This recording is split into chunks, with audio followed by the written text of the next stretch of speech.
AIDS has been an infection of despair in our community, a despair that has the dangerous potential of leading to despondency and then to hopelessness.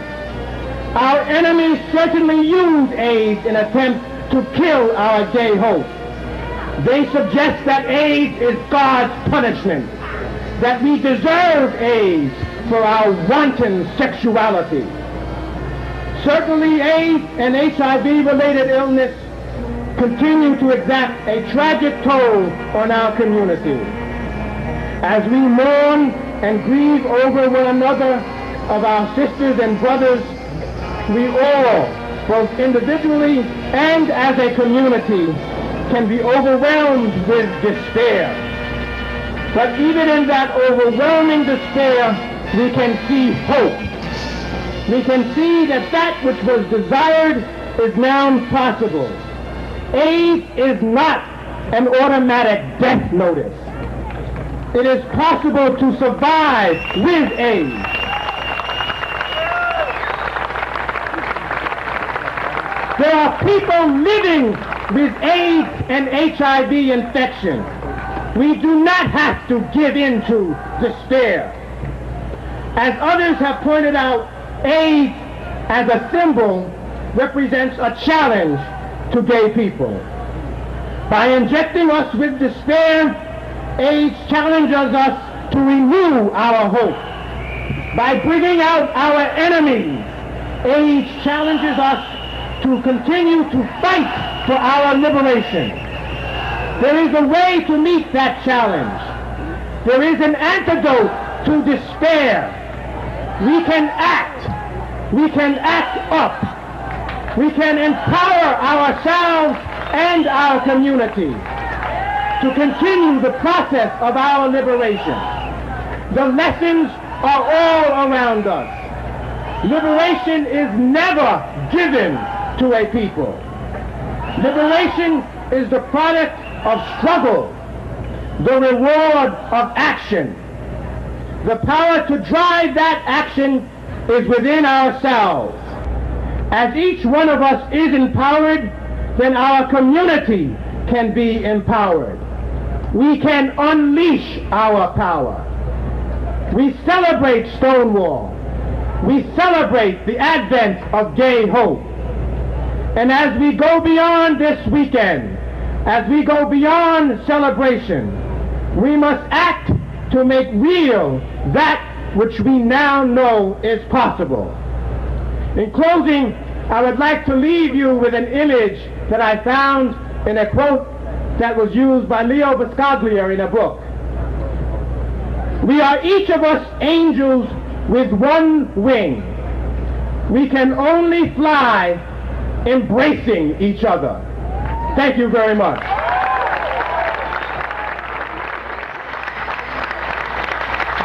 This is the true legacy of Stonewall, to build a movement that is home for every last person who is queer, which means people of color, American Indians, Latinos, Asian Americans, Pacific Islanders, Arab Americans, African Americans, Jews, working poor people, working class people, homeless people, people with AIDS, differently abled people, elders, and many more besides.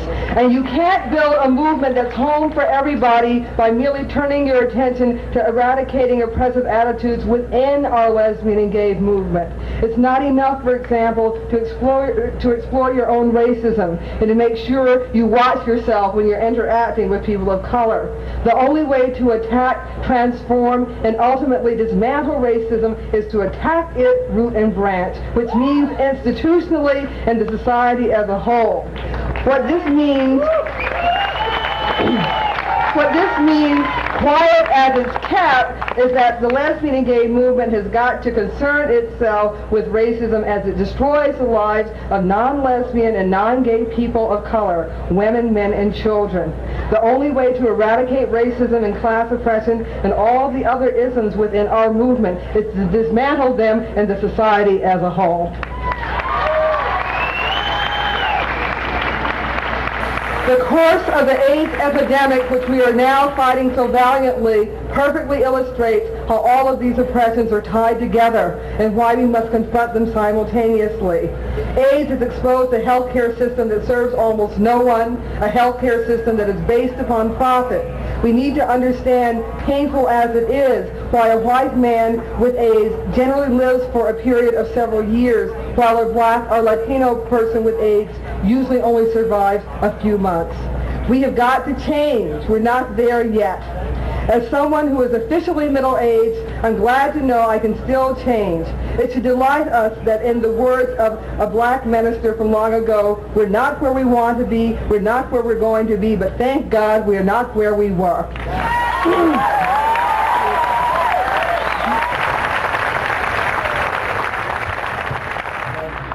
We are not a people of one great moment of history. We are a people whose courage has been tested through the generations. The one demand that is made on us is to be seen and heard for what we are, women who make love with women and men who make love with men.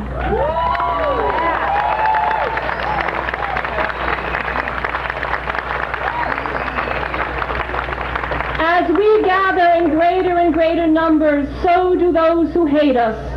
Those who would watch us die rather than touch our bodies.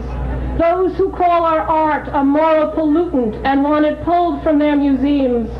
Those who want us to be sexually controlled and domesticated and yet declare our relationships illegal.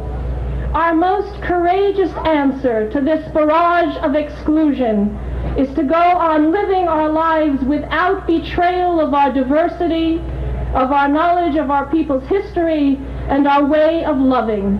You are the spirit of Stonewall. You, your faces, words, touches, are the living legacy of our people's history. But I wouldn't deny it, even though I was getting my brains beaten out. I would never stand up and say, no, don't hit me. I'm not gay. I'm not gay. I wouldn't do that.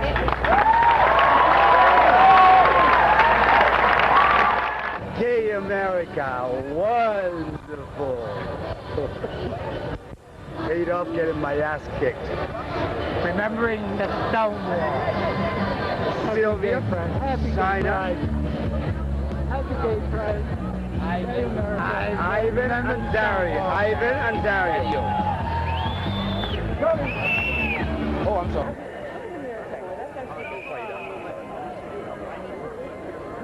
I dropped my powder puff again.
while the Stonewall riots were happening, gay liberation was being born, I was being shuttled off to Camp Runamuck. What can I say? I missed a good time even back then.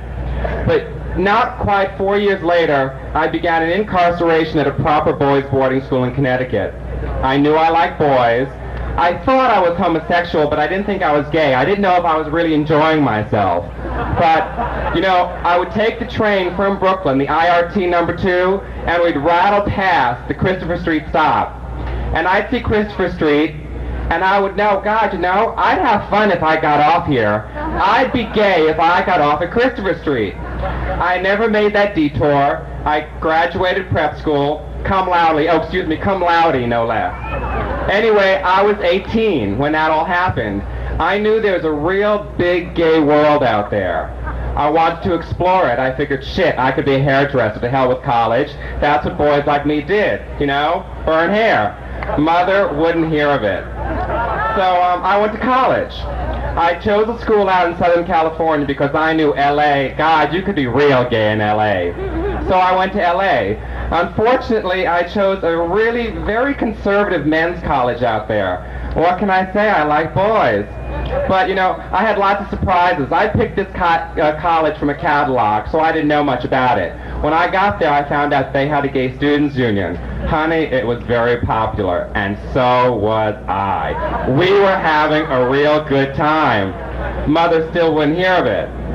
Anyway, I came home for the summer vacation, and I began exploring the village. Christopher Street was everything, absolutely everything I'd imagined it would be when I was going to prep school. By the time I was 20, I actually celebrated my first Gay Pride Day. I was having incredible amounts of fun. And I really knew I was gay by that point. By the time I was 25, I actually marched in the parade. It had finally gone down Fifth Avenue. I was a young Upper East Sider, so that was much more convenient. And honey, I was getting gayer by the minute. What could be better? I mean, nothing could be better, I thought, but who knew? This is the third Pride Parade and festivities that I'm officially a part of. That's incredible for me to believe. I see you all, and I want to thank all of you who watch me on television, on Gay Cable Network, for the support and the love that you give to me. And I just want to thank you all for letting me able to do this for you. Before the day's over, I want to wish you all a very gay weekend, and be well. Or should I say, have a well weekend and be gay. Thanks so much. See you tomorrow walking down Fifth Avenue. Bye-bye. Thank you.